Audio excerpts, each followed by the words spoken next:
Bismillahirrahmanirrahim. Assalamualaikum warahmatullahi wabarakatuh. Alhamdulillah. Alhamdulillahilladzi arsala rasulahu bil huda wa dinil haq liyudhhirahu 'ala dini kullih wa kafa billahi syahida. Asyhadu an la ilaha illallah wa asyhadu anna Muhammadan abduhu wa rasuluh la nabiyya ba'dah. Qala Allah Ta'ala fi kitabihil karim, a'udzu billahi minasyaitonir rajim. Bismillahirrahmanirrahim. Alladzi khalaqal mauta wal hayata liyabluwakum ayyukum ahsanu amala wa huwal azizul ghafur. Qala aidan sahrul ramadan alladzi unzila fihil qur'an hudal linnas wa bayyinatin minal huda wal furqan. Al ayah. Astagfirullahaladzim. Bapak Ibu jamaah salat duhur yang insyaallah dirahmati Allah Subhanahu wa taala. Pertama-tama marilah kita selalu panjatkan puji syukur kepada Allah Subhanahu wa taala atas segala nikmat karunia-Nya yang tercurah kepada kita semua, terutama nikmat sehat, nikmat sempat, terutama nikmat iman yang paling utama, dan nikmat kita dipertemukan dengan bulan yang mulia ini, bulan Ramadan. Jangan lupa sholawat dan salam semoga tercurah kepada uswah hasanah kita Nabi besar Muhammad SAW, keluarganya, sahabatnya, dan kepada umatnya yang istiqomah insyaallah hingga akhir zaman. Mudah-mudahan kita bisa mendapatkan syafaatnya nanti di yaumil akhir nanti insyaallah. Amin. Bapak Ibu, insyaallah saya diberi amanah untuk menyampaikan kultum. Kemarin kebetulan ditanya Pak Herfian, temanya poligami ya Mas gitu. Terus terang saya kaget. Ya mungkin nanti dijadwalkan beliau Mas Rehan. Jadwal beliau Pak Herfian nanti temanya poligami. Ya. Oh, boleh. Jadi kita harus bersyukur dipertemukan dalam bulan Ramadan, karena bulan Ramadan sebagian besar kita alami bahwa kita mungkin sudah berkali-kali menjumpai Ramadan. Mungkin yang sudah berumur 40 ya udah 40 kali sejak lahir ya. Kalau sudah dari balik ya mungkin 25 kali gitu, kalau baliknya 15 tahun. Jadi ya sebenarnya sudah berulang-ulang kita menemukan Ramadan. Tapi apakah Ramadan yang kemarin kita lalui itu berbekas kepada kita atau tidak? Jadi itu yang paling penting bagi kita sebenarnya. Jadi seyogianya mulai sekarang, mulai saat ini ya kita mulai berintrospeksi atau bermuhasabah diri. Apalagi ini sudah di 10 hari terakhir, ibarat partai final ya, ini ibarat pertandingan ini adalah partai final gitu. Tentulah kalau partai final ya harus all out, maksimal, semaksimal mungkin kalau kita ingin menang.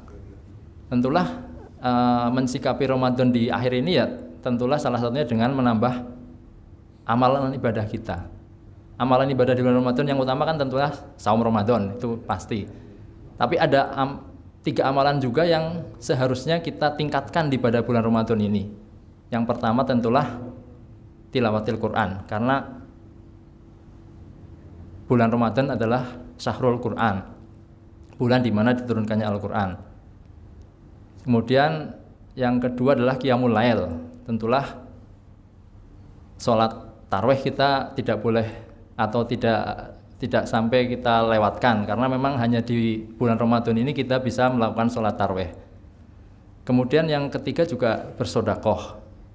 Kita usahakan setiap hari kita tingkatkan sodakoh kita. Mungkin kalau di hari-hari biasa kita mungkin ada yang sodakoh 1.000 kita tingkatkan 2.000, yang 2.000 kita tingkatkan 5.000, yang 5.000 kita tingkatkan 10.000, yang 10.000 kita tingkatkan jadi 20.000, yang 20 jadi 50, yang 50 jadi 100 gitu.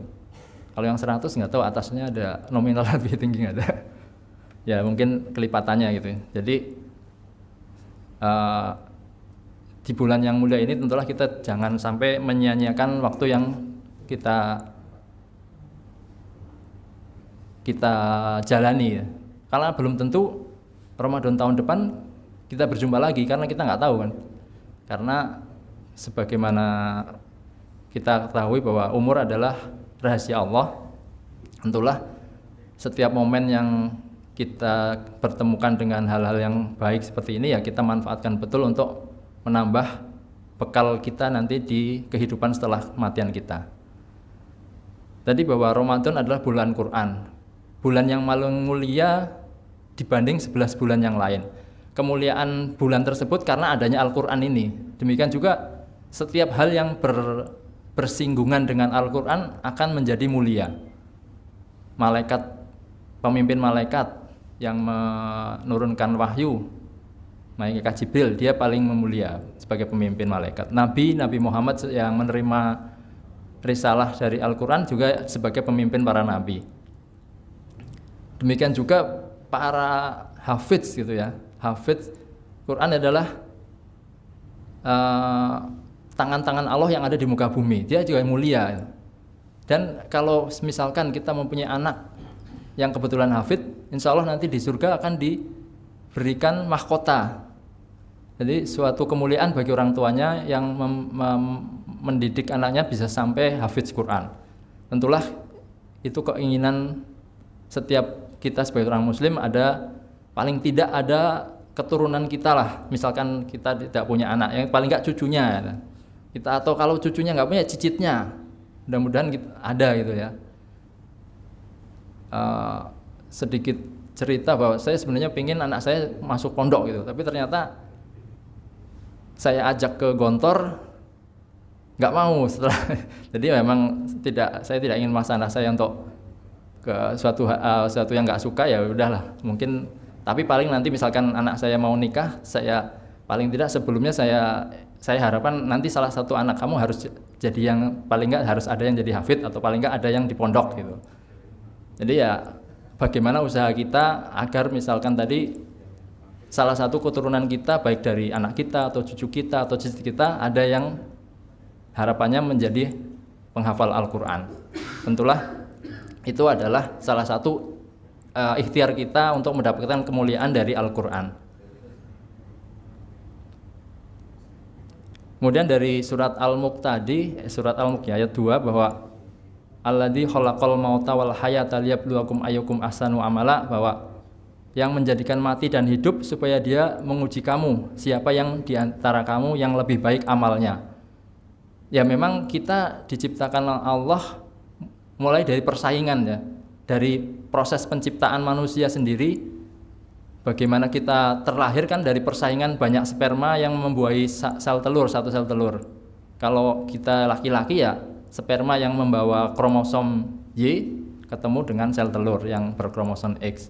Kalau ibu-ibu, kalau wanita, sel sperma yang membawa kromosom X ketemu dengan XX kan jadi wanita, XY jadi laki-laki. Jadi memang dari proses penciptaan sendiri sudah terjadi persaingan. Nah, kita di hidup dunia juga kita diuji siapa yang paling baik amal kita. Jadi memang persaingan itu memang suatu hal yang mendorong kita untuk menjadi berbuat lebih baik lagi gitu.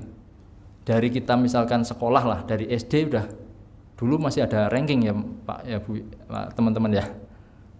Itu udah persaingan itu. Terus mau ke SMP, SMA, kuliah, kerja, itu kan persaingan menyingkirkan lawan-lawan atau potensi lawan-lawan kita untuk mendapatkan posisi itu gitu.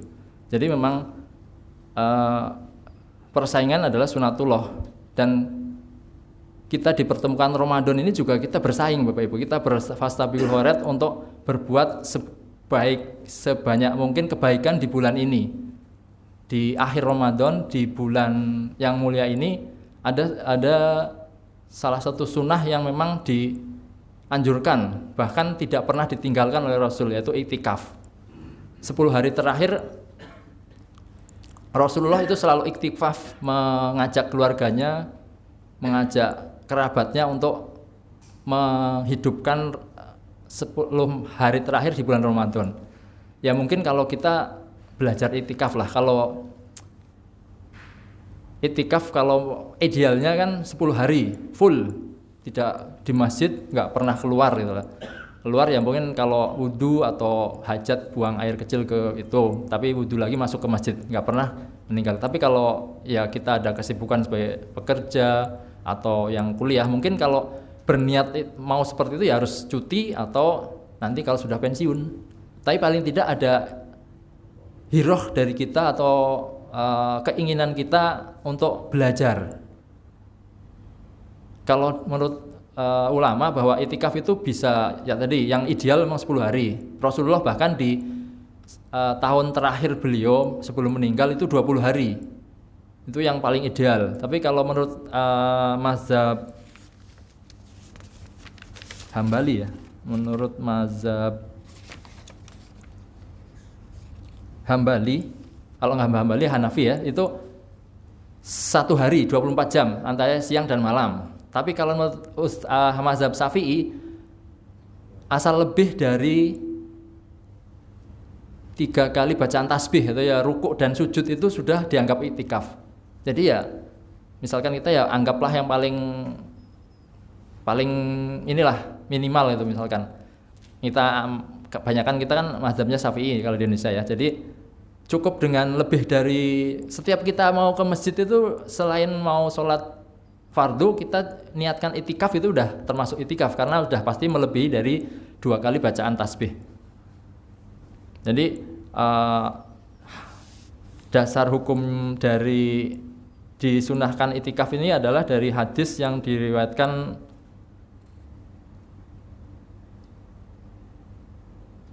dari Abu Hurairah, Nabi Sallallahu Alaihi Wasallam biasa beriktikaf pada bulan Ramadan selama 10 hari.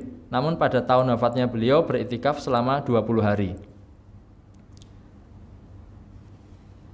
Jadi beriktikaf ini adalah sebenarnya kalau dari istilah bahasa, iktikaf adalah berdiam diri di satu tempat gitu. Tapi kalau di sini ya berdiam diri di masjid dalam rangka untuk beribadat atau mendekatkan diri dengan Allah. Tentulah dengan kita berdiam di masjid dalam rangka mendekatkan diri Allah kan banyak sekali amalan yang bisa kita lakukan. Bisa berzikir, bisa baca Quran, bisa sholat. Ya, jadi banyak sekali yang bisa kita lakukan selama kita melakukan itikaf ini. Kemudian itikaf ini harus dilakukan di mana? Di masjid atau di musola juga bisa. Sebenarnya kalau menurut ulama secara umum bisa di mana saja, bisa di masjid. Tapi kalau biar tidak keluar dari tempat itikaf, tentulah lebih diutamakan di masjid jami. Misalkan karena mungkin ada sholat Jumat, masjid jami kan sholat yang mengadakan sholat Jumat. Kalau misalnya di musola atau di langgar atau di suro gitu kan nggak ada sholat Jumat, terpaksa keluar, jadi kan nanti batal itikafnya. Jadi kalau pingin benar-benar itikaf full 10 hari ya harus mencari sholat masjid yang mengadakan sholat Jumat atau masjid jami itu. Kemudian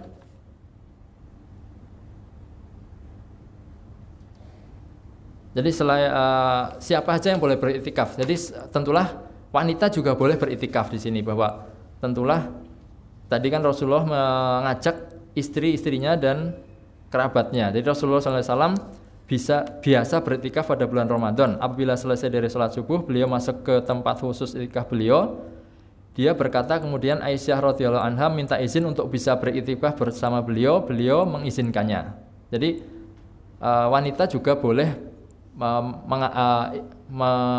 melakukan kegiatan itikaf ini. Tentulah dengan kondisi atau masjid yang memang memungkinkan atau mensupport apabila para wanita itu ikut kegiatan itikaf. Tentulah harus punya ruangan khusus tersendiri dan tidak bisa dilihat dari tempat lain. Misalkan laki-laki nggak bisa melihatnya, jadi memang harus spesial, tempatnya harus spesial, harus khusus.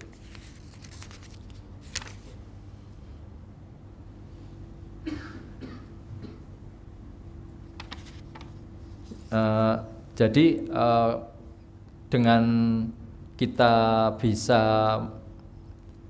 menemui 10 hari terakhir ini, saya mengajak kepada diri saya pribadi terutama dan kepada Bapak Ibu jamaah sholat zuhur yang dirahmati Allah, marilah kita manfaatkan betul kesempatan yang diberikan Allah kepada kita dipertemukan dengan bulan yang mulia ini untuk berfastabiqul khairat, berlomba-lomba untuk menambah bekal kita di yaumil akhir nanti dengan bermacam cara untuk melakukannya. Misalkan ibadah kan banyak sekali. Jadi ya yang paling mudah yang kita lakukan tentulah kita niatkan misalkan tadi untuk belajar iktikaf tadi mungkin belum kita bisa maksimal 10 hari gitu ya. Ya kita niatkan setiap kita ke masjid kita berniat iktikaf walaupun hanya ingkit sholat fardu gitu ya. Tapi kalau pingin lebih ini ya misalkan kita malam hari setelah tarweh kita ke masjid sampai sahur gitu. Baru setelah Isra kita pulang gitu. Itu udah saya kira udah lebih dari cukup untuk kondisi yang memang seperti kita gitu. Jadi kita belajar iktikaf dari ba'da sholat tarawih sampai ba'da subuh lah gitu. Itu sudah sangat membantu kita untuk misalkan menambah bacaan Quran kita, bisa misalnya mengejar yang belum hatam kita kejar di situ. Misalkan yang pingin targetnya lebih dari 1 kali hatam bisa dikejar di situ juga. Jadi marilah kita berlomba-lomba untuk menambah bekal kita di yaumil akhir nanti.